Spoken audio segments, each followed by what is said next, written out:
اعوذ باللہ من الشیطان الرجیم بسم اللہ الرحمن الرحیم۔ السلام علیکم۔ زمانے کی یہ گردش جاویدانہ، زمانے کی یہ گردش جاویدانہ، حقیقت ایک تو باقی فسانہ۔ کسی نے دوش دیکھا ہے نہ فردا، کسی نے دوش دیکھا ہے نہ فردا، فقط امروز ہے تیرا زمانہ۔ دوستو، اقبال ایک محسن، ایک رہنما تھے۔ علامہ اقبال ایسے زمانے میں پیدا ہوئے جس میں مسلمان تقریباً پوری دنیا میں یورپی ملکوں کی سیاسی غلامی کی زنجیر میں جکڑے ہوئے تھے اور ان کی شوکت میں گرہن لگ چکا تھا۔ سیاست اور حکمرانی میں جو قوم محکوم اور مغلوب ہو جاتی ہے، اس کے علوم، نظریات، افکار، تہذیب اور ثقافت پر بھی غلامی کی کیفیت طاری ہو جاتی ہے۔ ملت اسلامی کی لمبی تاریخ میں اللہ تعالیٰ کی اس خاص عنایت کا مشاہدہ ہوتا ہے کہ وہ چند صدیوں کے فاصلے سے ایسے مفکرین اور مجددین پیدا کرتا ہے جو ملت اسلامیہ کو اسلامی بنیاد پر نظریاتی، فکری اور علمی نظریات کا سامان باہم پہنچاتے ہیں۔ علامہ اقبال ایسی ہی شخصیت تھے۔ اقبال اپنے ابتدائی دور میں ایک وطن پرست نظر آتے ہیں۔ کلیات اقبال میں ترانہ ہندی اس بات کا ثبوت ہے، لیکن عمر کے اگلے مرحلے میں جب آپ یورپ گئے، وہاں کی تہذیب کو بہت قریب سے دیکھا اور یورپ کی علمی، نظریاتی، اخلاقی اور تہذیبی بنیادوں کے کھوکھلے پن کا مشاہدہ اور تجزیہ کیا، اور اسی دور میں اللہ تعالیٰ نے انہیں قرآن کریم اور حضور اکرم صلی اللہ علیہ وسلم کی سیرت اور اسلامی تاریخ کے گہرے مطالعے کی توفیق سے نوازا، تو ان کی نگاہ کے سامنے سے حائل وطن پرستی اور قوم پرستی کے پردے چاک ہو گئے اور انہیں اسلام کی حقانیت اور افادیت کا عرفان و ادراک ہوا۔ ان کے اندر جو عظیم انقلاب برپا ہو چکا تھا، اس کے اطلاق کے لیے آپ فارسی اور اردو شاعری کی خداداد صلاحیت کو بروئے کار لائے۔ علامہ اقبال اصل میں شاعر نہیں بلکہ مجدد اور مفکر تھے۔ شاعری ان کی فکر و دانش کی ترسیل کا ایک وسیلہ بنی۔ 20ویں صدی کے عظیم مفکر اور مجدد مولانا سید ابو الاعلی مودودی رحمۃ اللہ علیہ نے علامہ اقبال سے اکتساب فیض کیا تھا۔ مولانا مودودی کا 20ویں صدی کے نصف آخر سے 21ویں صدی تک دنیا کے کسی بھی گوشے میں آنے والے اسلامی انقلابات میں راست یا بالواسطہ کردار رہا ہے۔ علامہ اقبال کی وفات کے وقت مولانا مودودی نے فرمایا تھا، آج میرا روحانی سہارا اٹھ گیا۔ دوستو، آج کی ویڈیو میں ہم علامہ اقبال رحمۃ اللہ علیہ کی زندگی پر بات کریں گے۔ واللہ عالم، اللہ بہتر جاننے والا ہے۔ ہمارے ساتھ بنے رہیں۔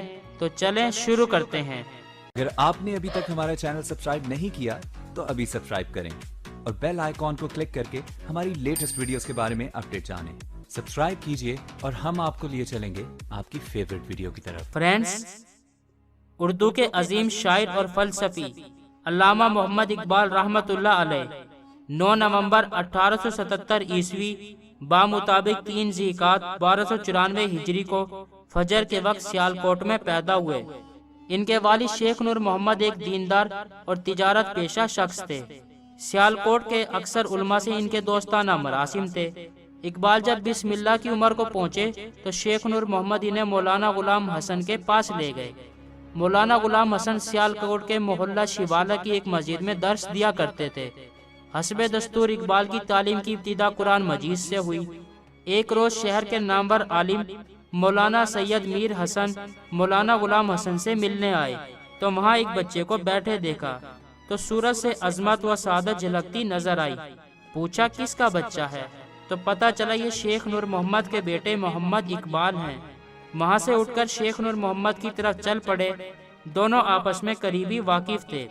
مولانا نے زور دے کر سمجھایا کہ اپنے بیٹے کو مدرسے تک محدود نہ رکھو، اس کے لیے جدید تعلیم بھی بہت ضروری ہے۔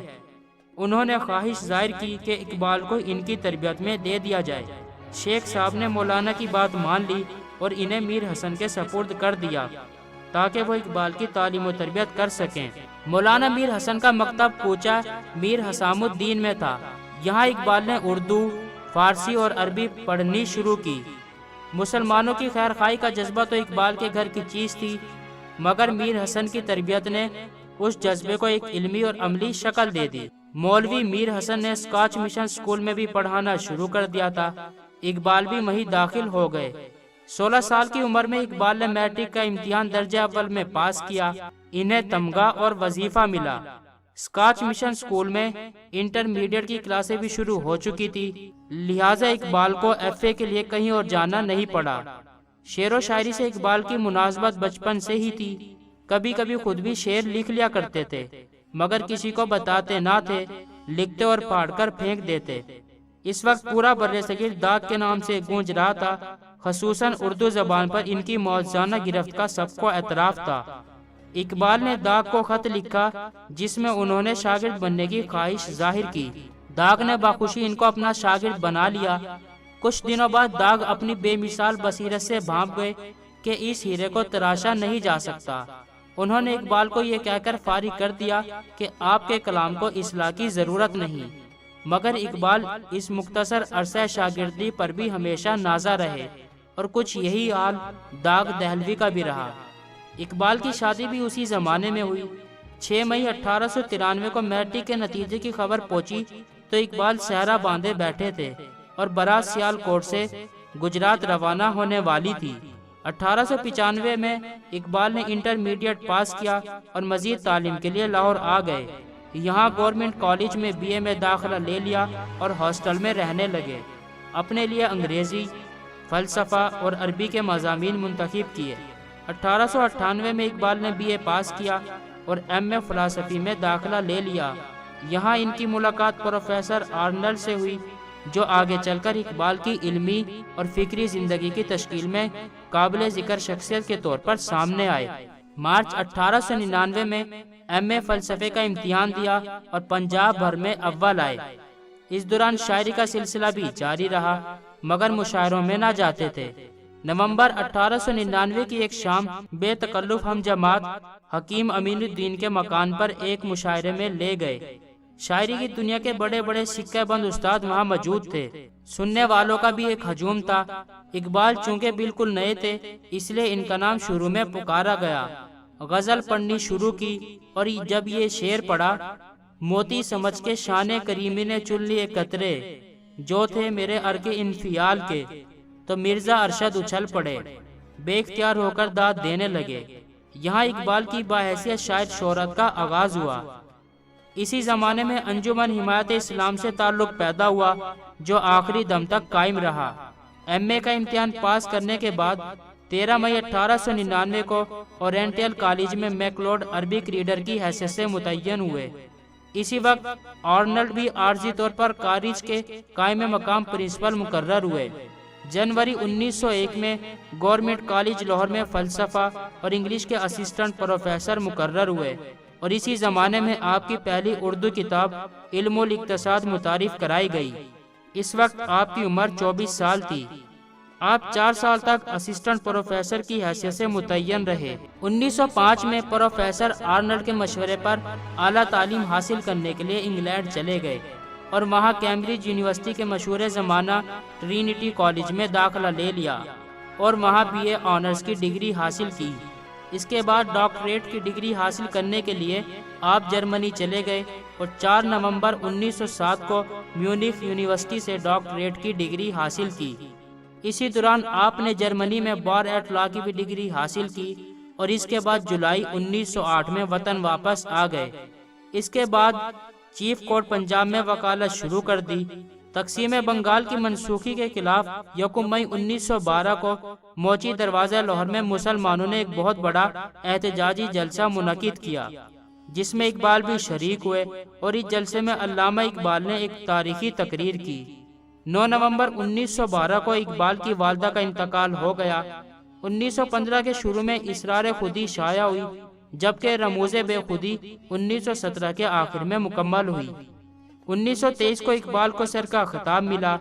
17 اگست 1930 کو اقبال کے والد شیخ نور محمد وفات پا گئے۔ 6 مئی 1936 کو قائد اعظم محمد علی جناح رحمۃ اللہ علیہ نے علامہ اقبال سے ملاقات کی، جو جاوید منزل پر ہوئی۔ 12 مئی 1936 کو علامہ اقبال پنجاب مسلم لیگ کے صدر منتخب ہوئے۔